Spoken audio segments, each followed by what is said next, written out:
ഇതാണ് നമ്മുടെ പ്ലോട്ടിൻ്റെ മണ്ണെടുത്തതിന് ശേഷമുള്ള കണ്ടീഷൻ. അത് 1 by 1 ആയിട്ടൊന്ന് എക്സ്പ്ലെയിൻ ചെയ്ത് തരാം, ഓരോ സെക്ഷൻ ബൈ സെക്ഷനായിട്ട്. ഈ ഒരു പീസ്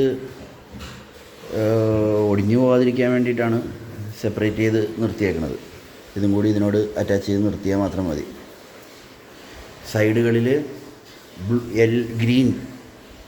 ഗ്രീൻ കാണുന്ന, ഗ്രീനല്ല യെല്ലോ കളറിൽ കാണുന്നതാണ് നമ്മളുടെ 1 മീറ്റർ ഡിസ്റ്റൻസ് ബൗണ്ടറിയിൽ സെറ്റ് ബാക്ക് വിട്ടതിന് ശേഷം മാത്രം നമ്മൾ മണ്ണെടുപ്പ് തുടങ്ങുന്നത്. ഈ ഏരിയ ജോർജിൻ്റെ പ്ലോട്ടാണ് വരിക. അവിടെ ഓൾറെഡി മണ്ണെടുത്തതാണ്.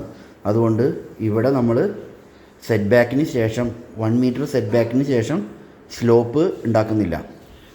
ഈ ഓറഞ്ച് കളർ, പിങ്ക് കളറിൽ കാണുന്നതാണ്, റോസ് കളറിൽ കാണുന്നതാണ് നമ്മളുടെ 1.5 മീറ്റർ സ്ലോപ്പ് സെറ്റ് ബാക്ക് മുതൽ തുടങ്ങുന്നത്. അതായത് ഈ ലൊക്കേഷനിൽ നിന്ന് ചരിഞ്ഞ് ഇവിടെ വരെ എത്തുമ്പോൾ നമ്മൾ 1 മീറ്റർ ഡിസ്റ്റൻസിലാണ് നമ്മൾ മണ്ണെടുക്കുന്നത്. അത് മണ്ണിടിഞ്ഞ് താഴേക്ക് വീഴാതിരിക്കാൻ വേണ്ടിയിട്ട് മാത്രമാണ്. ഈ ടോപ്പ് പോർഷനിൽ വാട്ടർ ടാങ്കിൻ്റെ ഏരിയയാണ്. അതിന് വേണ്ടിയിട്ട് ഒരു 5 into 10 മീറ്റർ നമ്മൾ മണ്ണ് നീക്കം ചെയ്യുന്നില്ല. നിലവിലെ സ്ഥിതി മെയിൻറ്റെയിൻ ചെയ്യാണ്. ഇത് ഒരു പന ഇവിടെ നിൽപ്പുണ്ട്. ആ പന മണ്ണ് നീക്കം ചെയ്യുമ്പോൾ JCB വെച്ച് കട്ട് ചെയ്ത് താഴേക്കിട്ട് അത് റിമൂവ് ചെയ്ത് തരണം. ഇവിടെ ഒരു പാഴ്മരം നിൽപ്പുണ്ട്. അത് ഭിത്തിയോട് മതിലിനോട് ചേർന്നാണ് നിൽക്കുന്നത്. ആ മരം അവിടെ തന്നെ നിന്നോട്ടെ, അതിനെ യാതൊരു വിധത്തിലും ടച്ച് ചെയ്യേണ്ട കാര്യമില്ല. അത് 1 മീറ്റർ സെറ്റ് ബാക്കിൻ്റെ ഉള്ളിലാണ് നിൽക്കുന്നത്. ഇത് ബോർവെല്ലിൻ്റെ പമ്പിനെ ഹോൾഡ് ചെയ്തിരിക്കുന്ന കയറും അതിൻ്റെ ഹോൾഡറും സെറ്റപ്പുകളും മണ്ണിൻ്റെ മുകളിലാണ് നിൽക്കുന്നത്. അപ്പോൾ മണ്ണെടുപ്പ് ഈ ഏരിയയിൽ തുടങ്ങുന്നതിന് മുമ്പ് ആദ്യം തന്നെ ബോർവെല്ലിൻ്റെ പമ്പിനെ എവിടെയെങ്കിലും അടുത്തുള്ള ഈ മരത്തുമ്മ വലിച്ച് കെട്ടിയിട്ട് വേണം ഇവിടുത്തെ മണ്ണെടുപ്പ് തുടങ്ങാൻ. ഇല്ലാന്നുണ്ടെങ്കിൽ ബോർവെല്ലിൻ്റെ പമ്പ് താഴേക്ക് പോകും. ഇവിടെ വടക്കേത്തറ പഴയന്നൂരിൻ്റെ സർവേ കല്ലുണ്ട്. നമ്മൾ മണ്ണെടുത്ത് താഴേക്ക് പോകുമ്പോൾ ഈ സർവേ കല്ല് അതേ ലൊക്കേഷനിൽ തന്നെ നമ്മൾ താഴേക്ക് മാറ്റി വയ്ക്കണം. 3 മീറ്ററിൻ്റെ ഡയമീറ്ററുള്ള ഓപ്പൺ വെല്ല്. ഈ ഓപ്പൺ വെല്ല് ഉണ്ടാക്കാൻ വേണ്ടിയിട്ട് ഏതാണ്ടൊരു 4-5 മീറ്റർ JCB വെച്ച് കുഴിച്ച് കഴിയുമ്പോൾ JCBയുടെ കൈ എത്താതാവും. അപ്പോൾ ഇവിടെ ഒരു ഏരിയ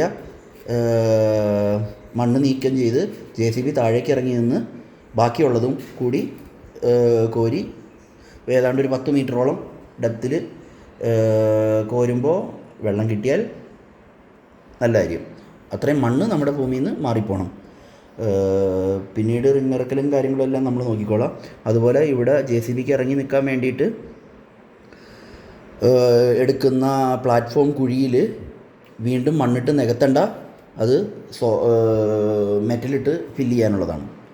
ഇവിടെ JCB ഗ്രൗണ്ടിൽ നിന്നുകൊണ്ട് ഏതാണ്ട് 2 മീറ്റർ ഡയമീറ്ററിൽ എത്ര ആഴത്തിൽ JCBയെ കൊണ്ട് കുഴിയെടുക്കാൻ പറ്റുമോ അതുപോലെ ഒരു കുഴിയെടുക്കുക.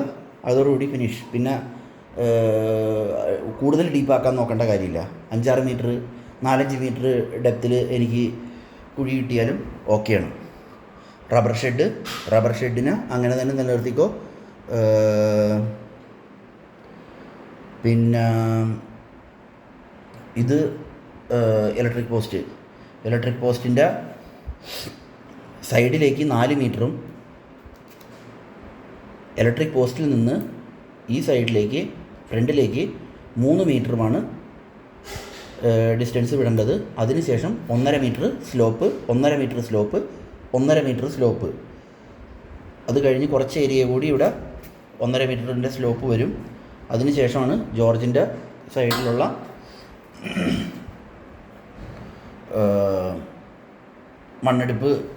മണ്ണെടുത്ത് നീക്കം ചെയ്തേക്കണേ. അപ്പോൾ ജോർജിൻ്റെ സൈഡിൽ മണ്ണെടുത്ത് നീക്കം ചെയ്തോടത്തുനിന്ന് പിന്നെ 1 മീറ്റർ സെറ്റ് ബാക്ക് മാത്രം മതി, സ്ലോപ്പിൻ്റെ ആവശ്യമില്ല.